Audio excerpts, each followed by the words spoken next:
In the spring of 1982, the British military looked at the mathematics of the Falkland Islands, and the numbers were a death sentence. Argentina had seized the islands, and they controlled the sky. They had over 100 combat aircraft. They had supersonic French-built Mirage 3s, lethal daggers, and Skyhawks. They had an aircraft carrier. They had Exocet anti-ship missiles that could crack a warship in half. The British response? They sent a naval task force 8,000 miles from home, protected by exactly 20 fighter jets.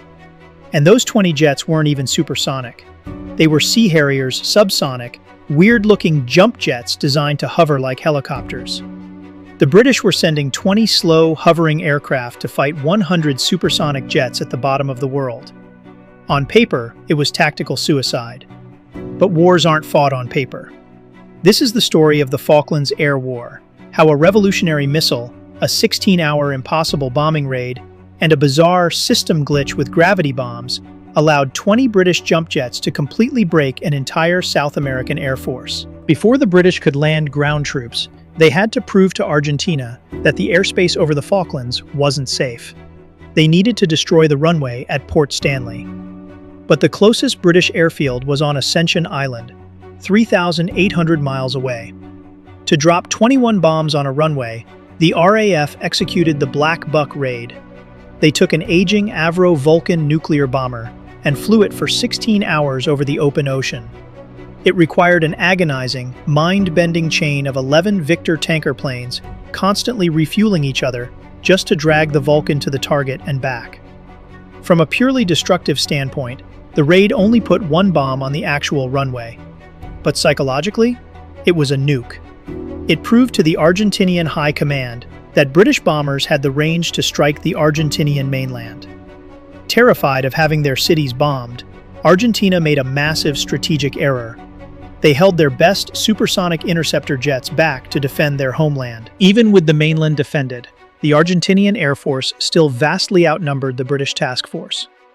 When the supersonic Mirages finally engaged the subsonic Harriers over the Falklands, the Argentinians expected an easy slaughter.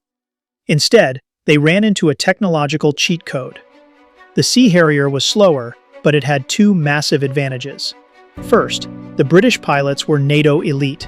They had spent years dogfighting against the best American and European pilots in the world. Second, the British had the AIM-9L Sidewinder missile. Before the Lima variant of the Sidewinder, heat-seeking missiles were essentially tail chasers. A pilot had to maneuver directly behind the enemy's exhaust pipe to get a lock on. But the AIM-9L was an all-aspect missile. Its seeker head was so sensitive it could lock onto the friction heat of an enemy jet coming straight at it. When the Argentinian Mirages merged with the Harriers, they expected the British to try and get behind them. Instead, the Harriers just pointed their noses straight at the incoming supersonic jets and fired. The shock was absolute. In the first air-to-air battles, the Harriers shot down 2 Mirages and a Canberra bomber without taking a single loss. The Argentinian Air Force realized they couldn't dogfight the Harriers. If they engaged, they died. For the rest of the war, the Argentinian fighters largely refused air-to-air combat. Of the 10 Harriers lost in the Falklands, 0 were shot down by enemy aircraft. The 20 subsonic jump jets had completely dominated the sky. But Argentina had another weapon, and it was the one thing the Harriers couldn't stop.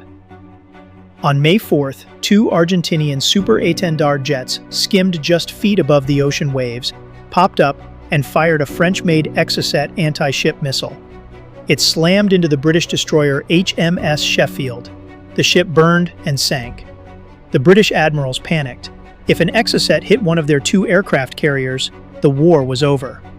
The 20 Harriers would have nowhere to land, and the fleet would be defenseless. To protect the carriers, the British moved them far out to the east, away from the islands. But this created a lethal gap. Because the carriers were so far away, the Harriers burned most of their fuel just flying to the islands. They could only loiter over the troops for a few minutes before having to fly back. The British ground forces and landing ships were suddenly exposed, and the Argentinian Skyhawk pilots saw their chance. On May 21st, the British began landing troops at San Carlos Water. They called it Bomb Alley. Because the Harriers were stretched to their absolute fuel limits, the Argentinian Skyhawks and daggers poured into the bay. The Argentinian pilots were incredibly brave, flying their jets mere feet above the water, literally dodging the masts of the British ships to avoid radar. They flew directly into a wall of anti-aircraft fire and dropped their 1,000-pound gravity bombs directly onto the decks of the British frigates and destroyers. The British fleet was taking direct hit after direct hit. It should have been a massacre. The British task force should have been annihilated at San Carlos. But then, a system error saved the Royal Navy. The bombs were hitting the ships, but they weren't exploding. To avoid the British anti-aircraft guns, the Argentinian pilots were flying incredibly low. But traditional gravity bombs have a mechanical safety fuse. A small propeller on the nose of the bomb has to spin for a certain number of seconds as it falls to arm the explosive. Because the Argentinians were dropping the bombs from just 50 feet in the air, the bombs were slamming into the British ships before the fuses had time to arm. Massive, 1,000-pound chunks of steel were smashing through the sides of British warships, tearing through the engine rooms, and lodging themselves in the hulls, completely inert.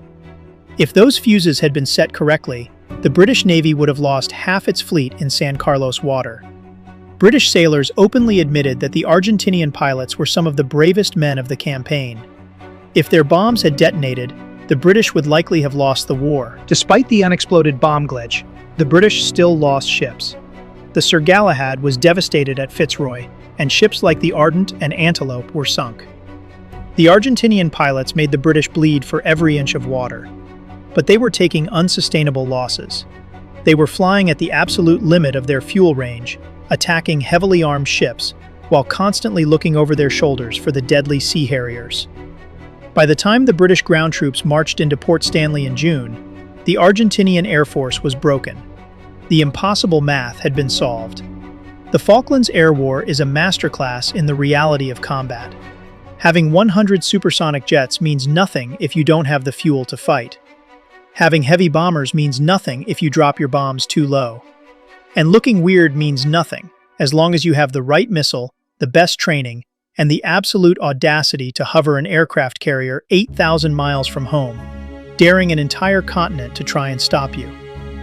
If the story of the Harriers and the bomb glitch changed how you view the Falklands War, hit that like button.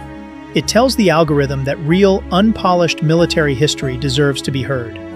Subscribe and turn on notifications so you don't miss our next deep dive into the archives. What do you think? If the Argentinian bombs had exploded, would the British have been forced to retreat? Let us know in the comments below.